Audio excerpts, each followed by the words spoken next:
Attraper un chat par la peau du cou est inapproprié. La plupart du temps, les gens le font parce qu'ils ont vu des gens le faire, et la plupart du temps, pour le justifier, ils diront c'est comme ce que fait une chatte avec ses chatons. Mais non, ça ne l'est pas. Voyons pourquoi.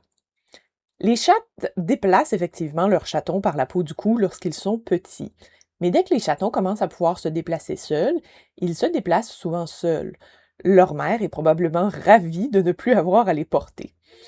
Durant le reste de leur vie, les chats ne se font pas porter par la peau du cou par d'autres êtres vivants bien intentionnés. Aussi, n'oubliez pas que la différence de taille entre vous et une maman chat est énorme. Il est impossible de vous confondre avec une chatte. Les chats ne vous prennent jamais pour leur mère.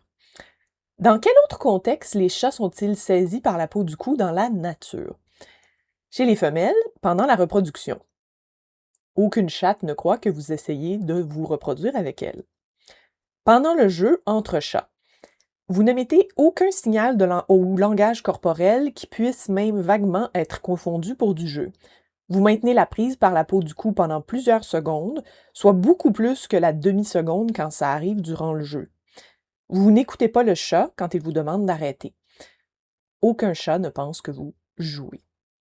Pendant le toilettage mutuel, vous ne léchez pas le chat, vous n'approchez pas poliment votre nez du sien, vous n'êtes pas un ami proche, ça ne dure pas qu'une demi-seconde sans que rien d'autre ne survienne, vous ajoutez une piqûre d'aiguille, un gros regard d'observation des yeux ou un comprimé enfoncé dans la gorge, ce qu'aucun chat ne ferait durant le toilettage.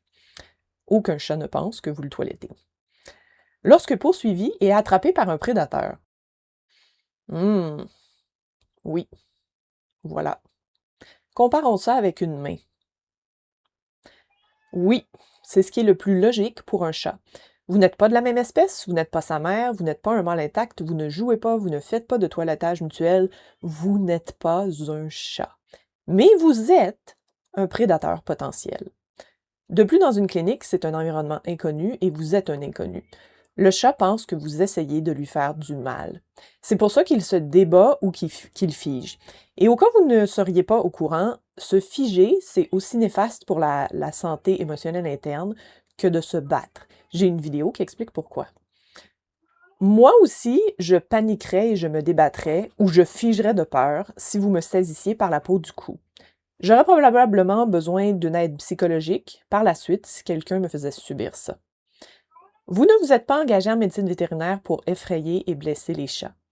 S'il n'y avait pas un problème à l'intérieur de la profession, on n'aurait pas vu se multiplier les excellents programmes comme Fear Free for Felines, Cat Friendly Clinics et la certification Feline Low Stress Handling.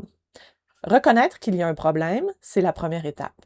Et ça demande du courage. Bravo à vous si vous décidez de franchir le pas. Devenez la solution, arrêtez de saisir les chats par la peau du cou, apprenez à faire mieux. Plusieurs de vos collègues le font déjà. Certains n'ont jamais utilisé cette méthode-là pour manipuler les chats. S'ils y arrivent, vous le pouvez aussi. Vous n'êtes définitivement pas une maman chat et vous ne serez jamais une maman chat, mais vous pouvez tout à fait devenir un professionnel vétérinaire empathique et habile en manipulation à faible stress. Et ça, c'est une excellente nouvelle. Ça vaut aussi pour vous, chers parents de chats.